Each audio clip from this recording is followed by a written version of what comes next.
दोस्तों नमस्कार। Colonel Ajay CO Ajay astro money Guru first global astro finance digital channel से आपसे मुखातिब होता हूं। आज सोमवार 13 अप्रैल सन 2026। दोस्तों आज के इस एपिसोड में हम चर्चा करेंगे इमली के बारे में। इमली यानी टैमरिंड।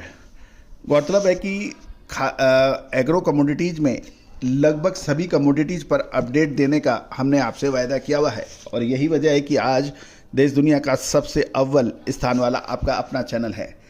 पूरी रिपोर्ट ध्यान से सुनिए, समझिए, पसंद आए लाइक कीजिएगा। दोस्तों याद रखिएगा कि जो कमेंट बॉक्स में कमेंट कर रहे हैं, लाइक कर रहे हैं, उनको हमारे सभी शो की इम्पॉर्टेंट शो की नोटिफिकेशन सबसे पहले पहुंचेगी।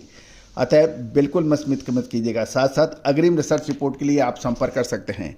क्या इमली को अभी स्टॉक करना उचित रहेगा?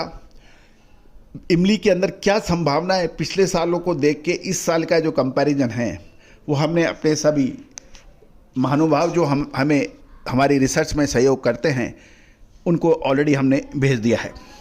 दोस्तों याद रखिएगा, जो लगातार विश्लेषण रिसर्च के लिए अपार जनशक्ति, फाइनेंशियल रिसोर्सेज और मजबूत इच्छा शक्ति की आवश्यकता होती है और इसमें आपका सहयोग अपेक्षित होता है। जो भी महानुभाव हमें रिसर्च में सहयोग करते हैं, हम इनको टाइमली अपनी रिसर्च भेजते रहते हैं।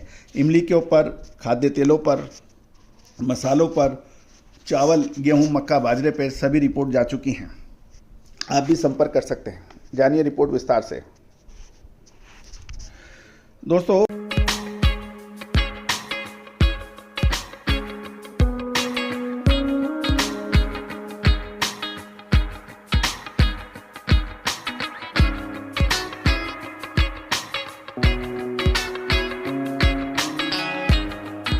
भारतीय इमली बाजार इस समय सीजन के अपने सबसे एक्टिव स्टेप में गुजर रहा है। अप्रैल का महीना इमली की नई फसल की मुख्य आवक का समय माना जाता है और इस समय मंडियों में आवक को बहुत बारीकी से देखना उचित रहेगा। लेकिन कोल्ड स्टोरेज मालिकों और फूड प्रोसेसिंग कंपनियों की लगातार खरीद के कारण कीमतों में कोई बड़ा गिरावट नहीं देखी जा रही है। लेकिन अभी अप्रैल महीने के अंत और मई महीने तक नई इमली की आवक जोर पड़ेगी। दोस्तों यदि हम इमली की बात करें तो हम सबसे पहले दो सबसे बड़ी मंडी छत्तीसगढ़ और आंध्र प्रदेश और कर्नाटक के ऊपर हम नज़र रखते हैं। विशेषकर जगदलपुर छत्तीसगढ़ और दक्षिण भारत की मंडियां आंध्र प्रदेश, कर्नाटक और महाराष्ट्र में नई फसलों की अभी जोर देखा जा रहा है।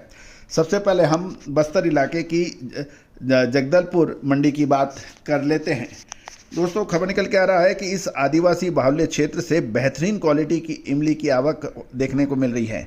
यहाँ फूल इमली यानी बिना बीज की प्रीमियम क्वालिटी की इमली के भाव 8,500 से 10,500 रुपये प्रति क्विंटल के बीच चल रहे हैं, जो माल की कलर और नमी पर निर्भर कर रहे हैं। बीज वाली इमली की बात करें यानी टैमरिंड विद सीड, तो इमली बीज के साथ मंडियों में आ रही है और उसका भाव 3,500 से 4,500 रुपये प्रति क्विंटल के दायरे में व्यापार हो रहा है। अब हम बात कर लेते हैं कि कोल्ड स्टोरेज, उसकी भूमिका को आप नकार नहीं सकते हैं, क्योंकि इमली एक ऐसा उत्पाद है जिसका रंग समय के साथ धीरे धीरे डार्क यानी काला पड़ने लगता है।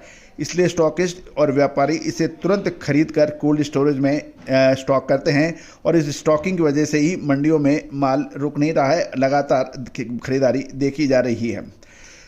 इमली बाजार की जो बात करें तो इसमें इंडस्ट्रियल या और एफएमसीजी यानी फास्ट मूविंग कंज्यूमर गुड्स और इंडस्ट्रियल डिमांड के ऊपर भी इमली का बाजार काफ़ी हद तक निर्भर करता है।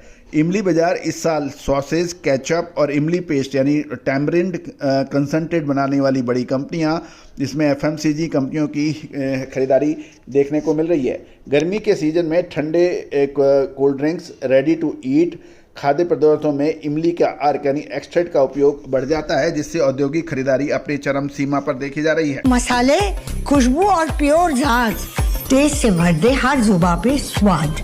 एवरीडे मसाले, देश का स्वाद।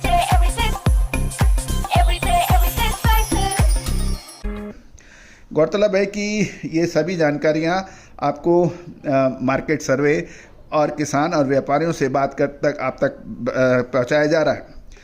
साथ साथ ये भी ध्यान रखने वाली बात यह है कि भारत सरकार के जनजातीय कार्य मंत्रालय के तहत ट्राइफेड और न्यूनतम समर्थन मूल्य एमएसपी और वन विकास केंद्रों के माध्यम से आदिवासी किसानों से इमली की खरीदारी हो रही है, जिससे निचले स्तर पर भाव को सपोर्ट मिल रहा है। दोस्तों, ये भी एक ध्यान देने वाली बात यह है कि जहाँ तक मिडिल ईस्ट के देशों से मांग की बात है, रमज़ान का महीना समाप्त होने के बाद मध्य पूर्व के देशों में इमली पेस्ट और कंसंट्रेट के स्टॉक अब ख़त्म होने की उम्मीद है।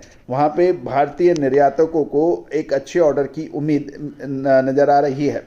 थाईलैंड और इंडोनेशिया जैसे देश जो कि खुद इमली का बड़ा उत्पादन करते हैं, लेकिन उनकी इमली मुख्यतः मीठी इमली के रूप में जानी जाती है, लेकिन भारतीय इमली खट्टी इमली यानी सौर टैमरिंड की ग्लोबल स्तर पर जो मांग है वो चूर्ण, कैंडीज और खट्टे सूप जैसे टॉम यम बनाने के लिए तेजी से लगभग 5 से 7% की वार्षिक वृद्धि से बढ़ रहा है, जिसे CAGR कहते हैं। यूरोपियन बाजारों में भी प्राकृतिक प्रिजर्वेटिव के रूप में इसके अर्क की मांग बढ़ती है। दोस्तों, अब महत्वपूर्ण ये है कि अब इमली की जो फसल है वो भी हम आप तक इसकी अपडेट दे देते हैं, जो कि पूर्णतः सर्वे और अनुमान पर ही आधारित है। साल 2026 में लगभग जो ओपनिंग स्टॉक है वो 2.5 लाख टन के आसपास है। प्रोडक्शन की बात करें तो 1.95 लाख टन, और जो यानी ओपनिंग स्टॉक और प्रोडक्शन को दोनों को मिला ले तो ये लगभग 4.10 लाख टन है माना जा रहा है। जहाँ तक खपत की बात करें तो इसमें 2.8 लाख टन की खपत मानी जा रही है। साथ साथ निर्यात की बात करें तो इस साल 1.05 लाख टन इमली का निर्यात होने की उम्मीद है, और क्लोजिंग स्टॉक की उम्मीद 2.25 लाख टन के आसपास मानी जा रही है। दोस्तों, इसके आधिकारिक डाटा उपलब्ध नहीं होते हैं। ये सभी सर्वे और व्यापारी और किसानों से के बीच सर्वे से ये निकाला जा सकता है, और इसमें वेरिएशन होना भी इसकी पॉसिबिलिटी होती है।